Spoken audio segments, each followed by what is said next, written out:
Opa pessoal, Eber aqui falando e hoje a gente vai falar sobre Floating Action Button, que nada mais é do que aquele botãozinho que fica flutuando ali no seu app, que geralmente quando a gente clica nele ele abre algum menuzinho suspenso, alguma coisa. É um recurso que se for bem feito fica bem legal, dá uma cara bem legal para o nosso app aí.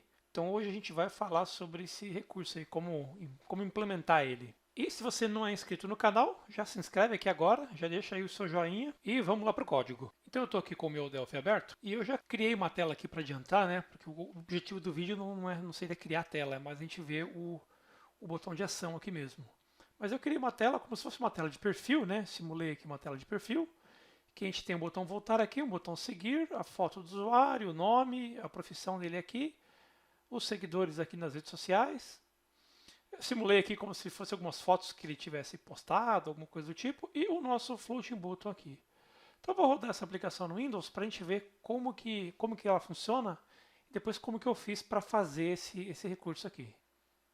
Então eu estou com a aplicação rodando e o nosso botão de ação seria algo do tipo, quando eu clicar nesse mais aqui, ele deixa o fundo com essa opacidade e traz aqui alguns botões de ação que eu possa fazer para o contexto que está na tela aqui. Então, sei lá, para isso, como se fosse esse usuário. Então, o Weber aqui conseguiria, por exemplo, aqui marcar como favorito, poderia tirar alguma foto agora, poderia editar alguns dados. Cada um se adequa, né, às funcionalidades do seu app. Então, é basicamente isso que eu queria mostrar para vocês hoje. Vamos dar uma olhada aqui como é que isso foi feito.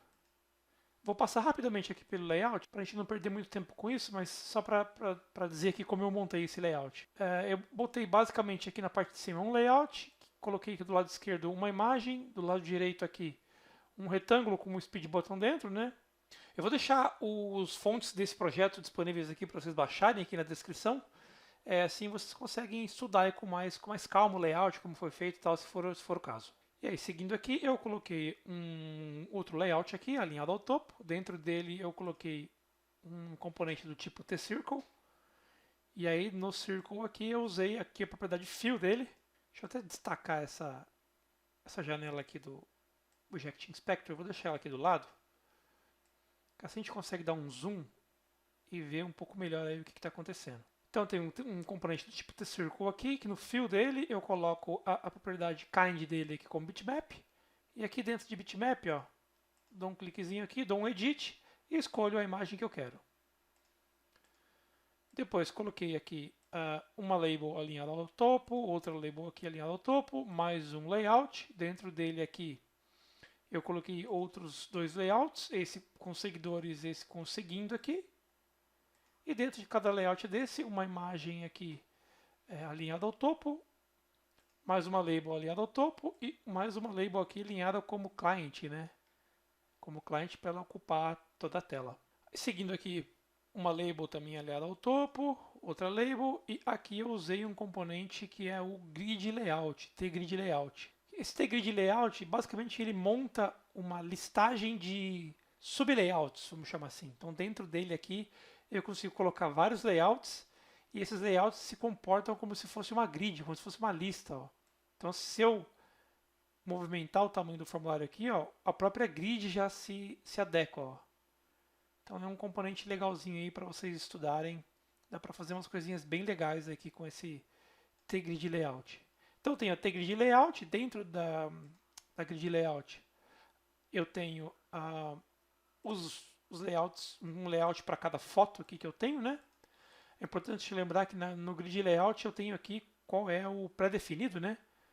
A largura e a altura dos itens que estão aqui dentro. Então, como eu quis ter o aspecto quadrado, deixei 100%. Depois, dentro de cada layoutzinho desse aqui, eu coloquei um componente do tipo retângulo. E poderia ter colocado uma imagem, eu só não coloquei porque eu queria deixar ele com esse aspecto da borda arredondadinha assim. E o retângulo é mais fácil. Mas se você fosse criar uma tela dessa, muitas fotos listando aqui, o retângulo não é aconselhável, assim, ele não é muito leve, né? Ocupa um pouco mais de recurso, então eu não usaria retângulo, poderia usar image ou alguma outra coisa aí, teria que pensar com um pouco mais de cuidado. Mas é mais ou menos isso daí. E aí, o nosso protagonista aqui, que é o nosso botão flutuante aqui. Que eu joguei um T-Circle, então assim, ele está alinhado, ele pertence ao formulário, eu não deixei ele dentro de nenhum layout, nada, então ele está dentro do formulário. E dentro desse Circle eu joguei uma label que é para ficar com um sinalzinho de mais aqui. Mas aqui dentro eu poderia ter jogado qualquer imagem, qualquer outra coisa. Então esse é basicamente o nosso botão aqui. E o que é legal desse cara é que tem uma propriedade que a gente usa muito pouco, na verdade, que são esses anchors aqui, né? Que são as âncoras aí, vamos chamar assim. Que é o seguinte, quando você joga um componente na tela, então vamos selecionar, por exemplo, aqui essa label que está dentro do botão aqui, né?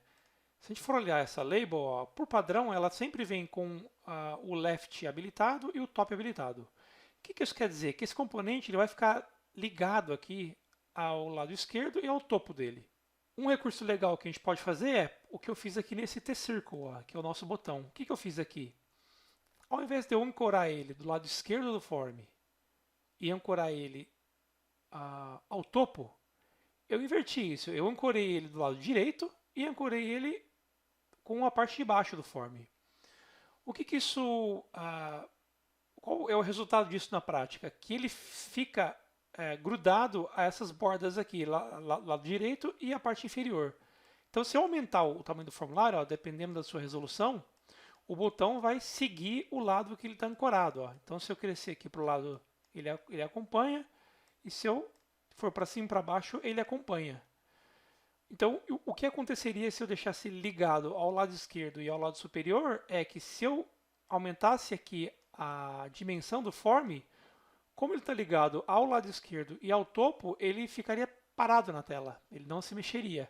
Podemos até fazer o teste aqui, ó. Vou ligar ele ao left top, vou desligar o que eu tinha feito, ó. Tá vendo? O fato dele estar ligado a essa borda e essa aqui em cima faz com que ele fique parado na tela. Então, basta a gente inverter isso para que o botão fique flutuando aí de acordo com o tamanho da tela. Isso é legal, porque se o nosso app é usado em um tablet, o botão vai ficar responsivo. Se ele é usado num celular um pouco menor, da mesma forma. E assim por diante. Então, sempre que a gente for pensar no layout do app, é legal pensar se a gente consegue resolver esse lance das vários tamanhos de tela usando esse simples recurso aqui que a gente tem no Delphi. É claro que eu poderia resolver esse alinhamento também via código, mas se a gente tem esse recurso aqui, é uma coisa bem fácil, não exige código nenhum, é leve, não ocupa muito processamento e resolve aí o nosso problema. Isso posto, vamos dar uma olhada no código aqui, do que eu fiz de código para que esse exemplo nosso aqui funcionasse. Só esqueci de mostrar o menu, né, que sobe aqui porque ele está escondido. Deixa eu aproveitar e já mostrar ele aqui. Eu usei um layout também, ó, que eu chamei de layout menu. Vou deixar ele como visible true aqui para a gente poder ver ele. Ó. Então dentro dele, basicamente, o que eu coloquei aqui? Eu coloquei um retângulo que está alinhado como client, que é basicamente quem dá esse efeito de opaco aqui. Então eu coloquei ele como o preenchimento dele como preto e alterei aqui a propriedade opacity dele aqui para 0.7, para ele dar esse efeito aqui dessa transparência. Percebe que eu não coloquei nenhum componente desse aqui dentro dele, né? Ele fica jogado dentro do layout mesmo. Depois coloquei 3 imagens aqui. Isso poderia ser imagem, poderia ser button, poderia ser do jeito que você quiser aí. E depois coloquei aqui um componente do tipo TFloat Animation que está ligado ao meu layout. Esse Float Animation é responsável por criar esse efeito que ele entra deslizando para cima, assim. E quando eu clico em algum menu, ele inverte e faz esse efeito deslizando para baixo. Então eu simplesmente vim aqui na paleta de componentes, procurei ali por TFloat Animation e arrastei ele para aqui para dentro do nosso layout menu aqui. Se a gente for olhar aqui as propriedades que eu configurei para ele, ó, e aqui quais são as propriedades que eu mexi nele. Então o tipo da animação, que é in-out, isso aqui eu aconselho vocês a irem testando, né? Mudem e vejam como isso altera a animação. A duração da animação, 0.5, a interpolação circular, isso aqui também, para vocês irem mudando e ver as diferenças entre as animações.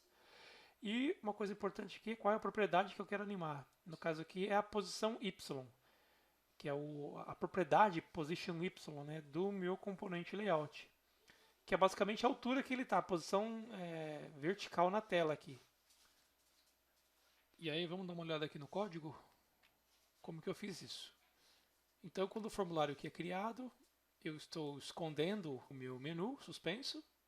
Depois, a outra programação que eu fiz é aqui no nosso botão flutuante, que eu programei o clique dele, que aqui eu estou basicamente posicionando o meu menu para que ele fique abaixo do formulário, né? Então eu pego o tamanho do formulário, somo mais 20, ou seja, para que ele fique aqui para baixo, faço ele ficar visível e aí chamo aqui a animação, inicio a animação para ele deslizar para cima aqui. E aí como isso é feito? Eu coloco a propriedade aqui inverse da animação como false, então ela não vai correr de forma inversa, ela corre de forma normal. O start value dela aqui é o tamanho do form mais 20, que é para ela começar um pouquinho para baixo aqui. E eu quero que ela pare quando a posição do meu layout chegar em 0. Então ele vai começar aqui, vai subindo, subindo, subindo, na hora que o Y dele aqui chegar em 0, ele para. Então é o efeito do menu entrando aqui. E aí dou um start para a animação começar. Depois, ao clicar aqui em qualquer um dessas imagens, eu executo aqui o inverso, que é basicamente eu mudo a propriedade inverso da minha animação para true e inicio ela. Então basicamente ela vai inverter isso aqui. Esse inverse funciona assim, o stop value fica como o form mais 20 e o start value fica como 0. Então, ou seja, ela vai de cima para baixo até sair da tela aqui. E por fim, tem uma propriedade aqui da animação, ó, que é o que acontece no onFinish dela, que é quando ela termina. Então, se a minha propriedade inversa aqui da minha animação for true, eu escondo, deixo o visible false no layout. Ou seja, quando o menu descer e ele chegar aqui no final e terminar a animação, eu deixo o menu invisível. É basicamente isso que eu faço aqui. E aí a gente cria esse menuzinho suspenso aí. E dá um efeito bem legal aí nos nossos aplicativos. Ó. Claro que esse é só um exemplo, né? Você pode criar esse menu de N maneiras. Ele pode entrar da esquerda para a direita, ou de cima para baixo. Ou não ter esse fundo escuro, ter só os botões. Aí fica de acordo com a sua criatividade aí, e o seu design, né? É basicamente isso que eu queria passar para vocês nesse vídeo. Então, se você gostou, se inscreve no canal aí, já deixa o seu like e a gente se vê no próximo vídeo. Valeu, pessoal. Tchau, tchau.